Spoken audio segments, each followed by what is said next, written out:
പ്രിയ സുഹൃത്തുക്കളെ, നമ്മുടെ അലിയാർ വക്കീലുമായിട്ടുള്ള ചർച്ച തുടരുകയാണ്. വളരെ വാസ്റ്റായ സബ്ജക്റ്റുകളിലൂടെയാണ് അലിയാർ സാഹിബ് കടന്നു പോകുന്നത്.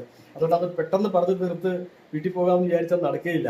ഇന്നലെ നമ്മൾ സംസാരിച്ച വിഷയം എന്ന് പറയുന്നത് സ്വർഗവും നരകവും തമ്മിൽ ഈ സാധനം പ്രപഞ്ചത്തിൽ ഉണ്ടാകുന്നുള്ളത് നമുക്ക് നമ്മളെ സംബന്ധിച്ചിടത്തോളം നിഷേധിക്കാൻ പറ്റില്ല. നിഷേധിക്കാൻ പറ്റില്ല. എന്നല്ല, പ്രപഞ്ചത്തിൽ എന്തേ ഉള്ളൂ? ഞാറും ജന്നത്തുമേ ഉള്ളൂ, മണ്ണും തീയുമാണുള്ളൂ. ആ കാര്യം തന്നെ നമുക്ക് ബോധ്യപ്പെട്ടു. ഇനി നമുക്ക് ഞാൻ ചോദിക്കാം, അപ്പൊ അവിടെ നമ്മൾ ഇതോട് ബന്ധപ്പെട്ടു. ഞാറ് കൊണ്ടുള്ള ജീവികളും ഉണ്ടാകാം, തീ കൊണ്ടുള്ള ജീവികളുണ്ടാവാം. ഈ ഭൂമി പടച്ചിട്ട് ഭൂമിയിൽ മണ്ണ് കൊണ്ടുള്ള ജീവജാലങ്ങളെ സൃഷ്ടിച്ചവൻ അതേപോലത്തെ ഞാറ് കൊണ്ടുള്ള ഗോളങ്ങളെ സൃഷ്ടിച്ചിട്ട് അതിന്റെ ജീവജാലങ്ങളെ സൃഷ്ടിച്ചു എന്ന് ഒരു അധ്യാപകൻ നമ്മളെ പറഞ്ഞു തന്നാൽ ആ അധ്യാപകൻ നുണ പറഞ്ഞവനാവോ? ഈ ജന്നത്തില്, അതായത് മണ്ണില് ജീവി ഏതൊക്കെയാണ് നമുക്കറിയാം. ഈ തീയിലുള്ള ജീവികളെ പറ്റി നമ്മൾ അതിലേക്കല്ല ഇപ്പൊ പോകുന്നത്. മനുഷ്യനെ എന്തിനു സൃഷ്ടിച്ചു എന്നുള്ള ചോദ്യത്തിന് ഉപചോദ്യത്തിലാ വന്നത്. മനുഷ്യന്റെ ഇവിടെ ചെറിയ ഒരു ജീവിതം മാത്രമേ മുഖത്രവും പിന്നെ ഒരു മരണവും തന്നപ്പോഴും സംബന്ധിച്ചു. അത് എന്തിനാണെന്ന് പറയുമ്പോഴാണ് നമ്മൾ പ്രപഞ്ചത്തെ ആ ചോദ്യത്തിലേക്കാണ് വരുന്നത്. അപ്പൊ പ്രപഞ്ചത്തില് മനുഷ്യനെ കൂടാതെ അല്ലെങ്കിൽ മണ്ണിലെ ജീവികളെ കൂടാതെ ജന്മത്തിലെ കൂടാതെ ഞാറുകൊണ്ടെന്നും ഞാറിലും ജീവജാലം കൊണ്ടെന്നും ബോധ്യപ്പെട്ടു. തന്നെയല്ല, ഭൂമിയേക്കാൾ കൂടുതലുള്ള ഞാറാണ്. അത് സംശയമില്ല. എന്ന് പറഞ്ഞാൽ കൂടി ഡിഫറൻസ് ഉണ്ട് അല്ലേ? അത് അതിനകത്തൊക്കെ ഭൂമി ഉണ്ടോന്നും പോലും നമുക്കറിയാൻ പാടില്ല. അപ്പൊ അതുകൊണ്ട് ആ പ്രപഞ്ച സൃഷ്ടാവ് ഞാറ് സൃഷ്ടിച്ചുവെന്നും ഞാറിൽ ജീവജാലങ്ങൾ സൃഷ്ടിച്ചുവെന്നും അത് കൂടാതെ മനുഷ്യൻ സൃഷ്ടിച്ചുവെന്നും മനസ്സിലായി. മനുഷ്യനെ സൃഷ്ടിച്ച എത്ര കാലമായിട്ടുണ്ടാവും? ഇനി അതിലേക്ക് വരിക. മനുഷ്യനുണ്ടായത്, മനുഷ്യൻ ഇത്രയും വ്യാപിച്ചത് ഒരാളിൽ നിന്നും ഒരു പെണ്ണിൽ നിന്നും ആയിരിക്കും എന്ന് പറഞ്ഞാൽ അത് മണ്ടത്തരാകുമോ? അതാണല്ലോ നമുക്ക് വിശ്വസിക്കാൻ. അല്ല, നമ്മള് ചുമ്മാ വിശ്വാസം പറയാൻ പറ്റില്ല, നമുക്ക് ബോധ്യം വരണം. ബോധ്യപ്പെടുത്തു. നമ്മുടെ മാതാപിതാക്കൾ ഇല്ലേ, നമ്മൾക്ക് 6 മക്കളുണ്ടായിരുന്നു, അവർക്ക് ഒരു വാപ്പയും വേണം. അവര് മക്കൾ വേണം, അവർക്ക് 100 പേർക്ക് പിന്നെ ഒരു വാപ്പയും വേണം. അങ്ങനെ മുകളിലേക്ക് പോയാൽ ഇല്ലേ, ഈ അണ്ടിയ മാവാണെങ്കിൽ ഒരെണ്ണത്തിൽ നിന്നല്ലേ പിന്നെ തുറക്കാൻ പറ്റുള്ളൂ. അത്രയുള്ളൂ. അപ്പൊ ഒരു ഉമ്മയിൽ നിന്നും ഒരു വാപ്പയിൽ നിന്നുമാണ് നിങ്ങൾ മുഴുവൻ ഈ ഭൂമിയിലെ മനുഷ്യന് മുഴുവൻ ഉണ്ടായെന്ന് പറഞ്ഞാൽ അങ്ങനെയല്ലേ വരാൻ പറ്റുള്ളൂ. അത്രയുള്ളൂ. ആ നാച്ചുറൽ ആയിട്ട് വന്നെങ്കിൽ അത്രയല്ലേ ഉള്ളൂ. അപ്പൊ ഒരു മനുഷ്യനും ഇല്ലേ അങ്ങനെ വന്നാൽ ഭൂമിയുടെ ചരിത്രം നോക്കിയാൽ ഒരു 10,000 വർഷം കൂടുതൽ മനുഷ്യനായിട്ടില്ല. അതിനു മുമ്പേ തന്നെ എന്തുണ്ട്, ഈ ഞാറും ഇല്ലേ, ഈ സൂര്യനും ഇതൊക്കെയുണ്ട്. അപ്പൊ അതുകൊണ്ട് ഈ ഞാറിൽ ഭൂമി ഉണ്ടെങ്കിലും ഭൂമിയിലെ മനുഷ്യൻ എന്ന് പറയുന്നത് ഇത്ര നാളായിട്ടുള്ളൂ. അത് തന്നെ ഇപ്പൊ ഈ 10, 50, 60 കൊല്ലം കൊണ്ട് ജീവിച്ച് മരിച്ചു പോവാണ്. അങ്ങനെ കുറച്ച് അത് വെച്ച് ഭൂമിയുടെ ചരിത്രം വെച്ച് നോക്കുമ്പോൾ വളരെ കുറഞ്ഞ, പ്രപഞ്ചത്തിന്റെ ചരിത്രമായിട്ട് നോക്കുമ്പോൾ ഭൂമിയിൽ ഇത് വളരെ കുറച്ചാണ്. അപ്പൊ അതിനു മുമ്പേ തന്നെ ഈ ഞാറുണ്ടെന്നും ആ ഞാറിൽ ആ ജീവികളുണ്ടെന്നും ആ ജീവികളെ പടച്ചവൻ സൃഷ്ടിച്ചു എന്ന് പറയുമ്പോൾ ഇത്രയൊക്കെ പറഞ്ഞ് പഠിപ്പിച്ചവര് നമ്മളെ പഠിപ്പിച്ച കുറെ കാര്യങ്ങളുണ്ട്.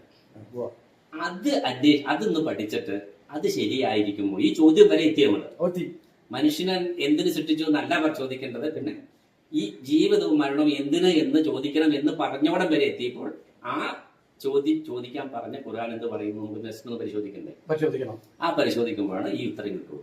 ആ പരിശോധനയിലേക്ക് നമുക്ക് കിടക്കാം. ആ പരിശോധനയാണെന്ന് പറഞ്ഞാൽ മനുഷ്യനെന്ന് പറഞ്ഞാൽ ഒരു മാതാവിൽ നിന്നും പിതാവിൽ നിന്നാണ് വന്നത്. ആ ഒരു മാതാവിൽ നിന്നും പിതാവിനെയും പടച്ചവൻ സൃഷ്ടിച്ചതാണ് എന്താണെങ്കിലും. ആ സൃഷ്ടിച്ചത് എങ്ങനെ എന്നുള്ളൊരു ചരിത്രം പറയുന്നുണ്ട്. ആ ചരിത്രം ഖുർആൻ പറയുന്ന ചരിത്രം സിമ്പിൾ ആയിട്ട് അതെങ്ങനെയാണ് മനസ്സിലാക്കുന്നത്? ഖുർആൻ പറഞ്ഞ ചരിത്രം പറയുന്നുണ്ട്. ഉദാഹരണം, മനുഷ്യനെ എന്തിനു സൃഷ്ടിച്ചു എന്ന ചോദ്യം ക്രിസ്ത്യാനികൾ പറഞ്ഞു കൊടുക്കുന്നുണ്ട്. മനുഷ്യനെ ദൈവത്തിന്റെ പ്രതിനിധിയാക്കി. ഖുർആനിലും സമാനമായ ഒരു വാചകമുണ്ട്. ഒരു സ്ഥലത്ത് ഖുർആൻ പറഞ്ഞിട്ടുണ്ട്, ജാഹിലും ഫിൽ അർളി ഹനീഫ എന്നാണ്. ഇന്നി ജാഹിലും ഫിൽ അർളി ഹനീഫ എന്നാണ് മനുഷ്യ ചരിത്രത്തെ കുറിച്ച് ഖുർആൻ പറയുന്നത്. ഇന്നി ജാഹിലും ഞാൻ ഉദ്ദേശിക്കുന്നു ജാഹിലും വയ്ക്കാൻ ഫിൽ അർളി ഭൂമിയിൽ എന്റെ പ്രതിനിധീകരണം, എന്റെ പ്രതിനിധിയെ ഞാൻ ഭൂമിയിൽ വെക്കാൻ ഉദ്ദേശിക്കുന്നു എന്ന് ഞാൻ മലക്കുകളോടും ജിന്നുകളോടും പറഞ്ഞ സന്ദർഭം എന്നാണ് ഖുർആൻ പറയുന്നത്. അപ്പൊ മനുഷ്യനെ സൃഷ്ടിക്കാൻ തുടങ്ങുന്നതിന് മുമ്പേ തന്നെ ജിന്നുകളുണ്ട്. മലക്കുകൾ വരെ നമ്മളിലേക്ക് പോകുന്നില്ല. ജിന്നുകളുണ്ട്. ജിന്നുകൾ എവിടെയാണ്? തീയാണ്, തീ കൊണ്ട് സൃഷ്ടിച്ചതാണ്. അങ്ങനെ ഈ പ്രപഞ്ചത്തിൽ ആദ്യം സൂര്യന്മാരെയും അവിടെ ജിന്നുകളെയും സൃഷ്ടിച്ച ശേഷം ഈ പടച്ചവൻ ഭൂമിയിൽ അവന്റെ പ്രതിനിധിയെ ആക്കാൻ തീരുമാനിച്ചു. ഖുർആൻ പറയുന്ന ചരിത്രമാണ്. അങ്ങനെ ആക്കാൻ തീരുമാനിച്ചിട്ട് പറഞ്ഞു, നിങ്ങളെക്കാളും മുകളിലാണ് ഞാൻ മണ്ണിലെ ഈ പ്രതിനിധിയാക്കാൻ ഉദ്ദേശിക്കുന്നത് എന്ന് ഈ ജിന്നുകളോട് പറഞ്ഞു. അപ്പൊ ജിന്നുകൾ പറഞ്ഞു ഞങ്ങളെ അങ്ങനെ അവർക്കൊരു കീഴിലാക്കാൻ പറ്റില്ല. കാരണം ഞങ്ങൾ അതിനെ പറഞ്ഞു ന്യായമുണ്ട്. ഞങ്ങൾ തീ കൊണ്ട് സൃഷ്ടിക്കപ്പെട്ടവരാണ്, ഇവന്റെ മണ്ണുകൊണ്ട് സൃഷ്ടിക്കപ്പെട്ടവരാണ്. അതുകൊണ്ട് ഞങ്ങളുടെ മോളിൽ അവരെ ആക്കാൻ പറ്റില്ല എന്ന് പറഞ്ഞു. അപ്പൊ പഠിച്ചവൻ പറഞ്ഞു അതിനൊരു കാര്യം ചെയ്തു, നിങ്ങളെക്കാൾ യോഗ്യന്മാരാണ് ഇവരെന്ന് ഞാൻ തെളിയിക്കാം. അതിനൊരു അവസരം അവർക്ക് കൊടുക്കാം. അതിനുവേണ്ടി അവർക്കൊരു സ്കൂൾ പോലെ ഒരു അവസരം ഞാൻ തൽക്കാലം കൊടുക്കും. ഭൂമിയിൽ അവർക്കൊരു നിശ്ചിത കാലം, ചുരുങ്ങിയ ഒരു കാലം ഞാൻ അവർക്ക് ഒരു പഠനം എന്ന രീതിയിൽ അവർക്ക് ജീവിതം കൊടുക്കും. ആ കാലഘട്ടം അവർക്ക് പരീക്ഷണമായിരിക്കും. എന്നിട്ട് അവർ നന്മ ചെയ്യുന്നുണ്ടോ എന്ന് പരീക്ഷിക്കാൻ. ഖുർആനിൽ 50-ലധികം സ്ഥലത്ത് ഈ കാര്യം പറയുന്നുണ്ട്. ഖലഖൽ മൗത വൽ ഹയാത ലിനബ്ലുവക്കും അയ്യക്കും അഹ്സനു അമലാ എന്ന് പറഞ്ഞു. നിങ്ങൾക്ക് നാം മരണവും ജീവിതവും ഇവിടെ തന്നിരിക്കുന്നത് നിങ്ങളെ പരീക്ഷിക്കാൻ വേണ്ടിയാണ്. നിങ്ങളിൽ ആരാണ് നന്മ ചെയ്യുന്നത് പരീക്ഷിക്കാൻ. അപ്പൊ അവർക്ക് നിങ്ങൾ വേണമെങ്കിൽ അവരെ വഴിതെറ്റിക്കാൻ നോക്കിക്കോ.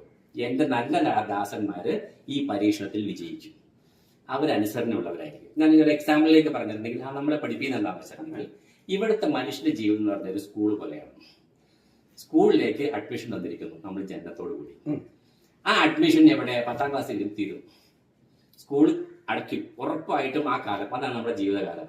ആ ജീവിതകാലത്ത് സ്കൂളിൽ നമ്മളെ പഠിപ്പിക്കുകയാണ്, ഇത് സ്കൂളാട്ടോ, ഇതല്ല നിങ്ങളുടെ ജീവിതം. നിങ്ങൾക്ക് ഇനി അവിടെ ഒരു ജീവിതം ഇരിക്കുന്നുണ്ട്, അവിടെ നല്ല ഉദ്യോഗങ്ങൾ കാത്തിരിപ്പുണ്ട്. നിങ്ങളെ മര്യാദയ്ക്ക് പഠിച്ചാൽ നിങ്ങൾക്ക് നല്ല ഉദ്യോഗം കിട്ടും. അതിന് പോയാലോ നിങ്ങൾ തള്ളിക്കളിഞ്ഞാൽ ജയിലിലും അവിടെ ഇവിടെയൊക്കെ ആയിരിക്കും പോയി വീണത്. നിങ്ങൾക്ക് ഉദ്യോഗം വേണോ, വേണമെങ്കിൽ പഠിക്കണം എന്ന് പറഞ്ഞ് നമ്മൾക്ക് സ്കൂൾ ഉണ്ടാക്കി തന്നിട്ട് നമ്മൾ പഠിപ്പിക്കാൻ അധ്യാപകര് വേണ്ടേ, നമ്മളിലേക്ക് അധ്യാപകരെ പറഞ്ഞയച്ചിട്ടുണ്ട്. ആ അധ്യാപകരാണ് ഈ കാര്യം പറഞ്ഞ് പഠിപ്പിക്കാൻ വന്ന പ്രവാചകന്മാര്. നമ്മൾക്ക് സിലബസ് വേണ്ടേ, അധ്യാപകർ ചുമ്മാ പഠിപ്പിച്ചാൽ പറ്റില്ലല്ലോ, നമ്മളിൽ നിന്ന് തന്നെ വേണം അധ്യാപകർ. അവർക്ക് ഇതെന്താണ് പഠിപ്പിക്കേണ്ടത് ഇട്ടുകൊടുത്ത സിലബസ് ആണ് അവർക്ക് ഈ അധ്യാപകർ വഴി നമ്മൾക്ക് തന്നതായ വേദഗ്രന്ഥങ്ങൾ. അങ്ങനെ വേദഗ്രന്ഥം എന്ന സിലബസും തന്ന് പ്രവാചകന്മാർ പറഞ്ഞ അധ്യാപകരെയും തന്ന് നമ്മളെ വിട്ടിരിക്കുന്ന ഒരു സ്കൂളാണിത്. ഈ സ്കൂളിൽ നിങ്ങൾ പഠിപ്പിക്കും, നിങ്ങൾ മര്യാദയ്ക്ക് ഇങ്ങനെയൊക്കെ പഠിച്ചു പോയാൽ നിങ്ങൾക്ക് അവിടെ ഒരു വലിയൊരു ഉദ്യോഗങ്ങൾ കാത്തിരിപ്പുണ്ട്. അതാണ് നിങ്ങൾക്ക് കാത്തിരിക്കുന്നുണ്ട്. ഇത് എന്താണ്, ഇത് സ്കൂൾ മാത്രമാണ്. നിങ്ങൾക്ക് പഠിക്കുക, നിങ്ങളെ പരീക്ഷിക്കാൻ. ഇതിന്റെ അവസാനത്തിൽ നിങ്ങൾക്ക് പരീക്ഷ നടത്തും. ആ പരീക്ഷയിൽ നിങ്ങൾ വിജയിച്ചാൽ അവിടെയാണ് പറയാം. ഖുർആൻ പറഞ്ഞ എന്താണ്, ഇന്നി ജാഇലുൻ ഫിൽ അർളി ഖലീഫ എന്ന് പറയുന്നത്. ഞാൻ ഭൂമിയിൽ എന്റെ പ്രതിനിധികളെ നിശ്ചയിക്കാൻ ഉദ്ദേശിക്കുന്നു അറിയിപ്പാക്കിയിട്ടില്ല. അപ്പൊ പഠിച്ചവന് ഈ പ്രപഞ്ചത്തിൽ കോടാനുകോടി ജന്നത്തുകളുണ്ട്. ആ ജന്നത്തുകളിൽ പഠിച്ചവന് അവന്റെ പ്രതിനിധിയെ ആവശ്യമുണ്ട്. അങ്ങനെ ആ പ്രതിനിധിയെ കണ്ടെത്താൻ വേണ്ടി പഠിച്ചവൻ നടത്തുന്ന സ്കൂളാണ് ഇപ്പോഴത്തെ ജീവിതവും മരണവും. ആ പരീക്ഷണത്തിന് വേണ്ടി പഠിച്ചവൻ എന്ത് 50 ചില്ലാണ് സ്ഥലത്ത് ഖുർആൻ പറഞ്ഞേക്കാണ്, നിങ്ങൾക്ക് ഇതൊക്കെ പരീക്ഷണമായിട്ട് ഇട്ട് തന്നിരിക്കുന്നു. എന്തിനാണ്? നിങ്ങൾ നന്മ ചെയ്യുമെന്ന് അറിയാൻ. എന്നിട്ട് എന്തിനാണ്? നിങ്ങൾക്ക് പ്രതിഫലമായിട്ട് ജന്നത്ത് തരാൻ. അവിടെ എന്റെ പ്രതിനിധിയായിട്ട് നിങ്ങളെ നിയമിക്കാൻ യോഗ്യതയുണ്ടോ എന്ന് തീരുമാനിക്കാൻ. നിങ്ങൾ ഈ കാര്യത്തിൽ നന്നായിട്ട് വിജയിച്ചാൽ ഒരു അവസാനമാണ് ആ പരീക്ഷ നടത്തുക. പരീക്ഷയിൽ വിജയിക്കുന്നവർ അവസാന ദിവസം ഉണ്ടാവും. അവസാന ദിവസം നല്ല പ്രതിഫല ദിവസം എന്നാണ് ഖുർആൻ പറഞ്ഞ വാക്ക്. ആ പ്രതിഫല ദിവസത്തിൽ എല്ലാവരും വിളിച്ചു കൂട്ടിയിട്ട് അവിടെ ബോധ്യപ്പെടുത്തും. പരീക്ഷയുടെ റിസൾട്ട് അവിടെ പ്രഖ്യാപിക്കും. ആ റിസൾട്ടിൽ പാസ്സാകുന്നവരെ പടച്ചവന്റെ കോടാനുകോടി ജന്നത്തുകളിൽ, അവന്റെ തോട്ടങ്ങളിൽ അവന്റെ പ്രതിനിധിയായിട്ട് നിയമിക്കും. പടച്ചവന്റെ പ്രതിനിധിക്ക് സുഖമാണോ ദോഷമാണോ ദുരിതമാണോ എന്ന് പറയേണ്ട കാര്യമുണ്ടോ? അവൻ എല്ലാ സുഖ സൗകര്യങ്ങളും അവിടെ ഉണ്ടാവും. തോറ്റവനെയോ പടച്ചവന്റെ കോടാനുകോടി നാറുകളുണ്ട്, അവരുടെ കൂടെ തള്ളും, വിറകായിട്ട് തള്ളും. ഉണ്ടല്ലോ, ഉറപ്പാണല്ലോ. നാറും ജന്നത്തും ഉണ്ടെന്നുള്ള കാര്യം ഉറപ്പാണല്ലോ.